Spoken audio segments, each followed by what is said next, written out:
Datuk Seri Syamsiah Ria Bernama berkaitan isu Menteri Perusahaan Peladangan dan Komuniti yang telah dikompon 1,000 kerana ingkar arahan kuarantin. Adakah lawatan ke Turki itu beliau pergi sendiri atau bersama individu lain? Jika ya, adakah mereka juga telah dikompon dan bagaimana dengan keputusan ujian COVID mereka? Soalan kedua yang berkaitan juga, sebelum ini Datuk Seri ada menyatakan sesiapa yang ingkar SOP akan terus dibawa ke mahkamah. Adakah ia juga terpakai dalam kes melibatkan VIP pemimpin politik negara ini? Ya, saya cuma tahu pasal yang Muhammad Menteri sajalah. Ya, siapa ikut dia saya tidak tahu.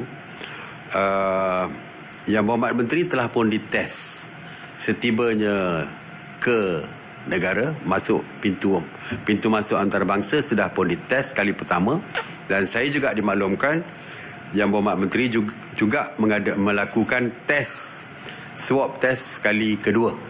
Jadi dah pun dibuat saringan sebanyak 2 kali. Dan of course saya dah katakan bahawa semua yang di kuarantin perlu patuh kepada SOP, dan jika tidak patuh mereka akan dihadapkan ke mahkamah.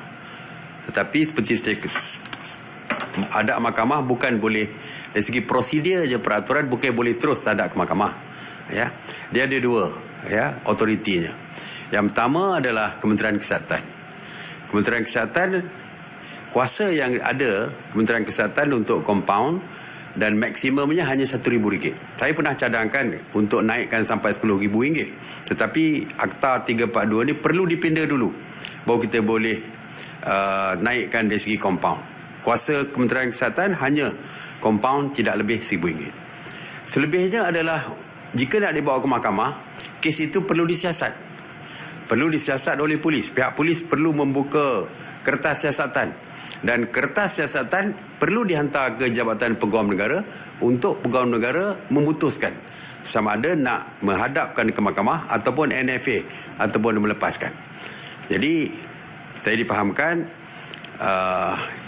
semalam pun Yang Berhormat Perdana Menteri membuat statement bahawa kita serahkan kepada pihak berkuasa untuk tindakan seterusnya. Jadi mungkin sekarang ni ada kenyataan daripada pihak polis sedang menyiasat.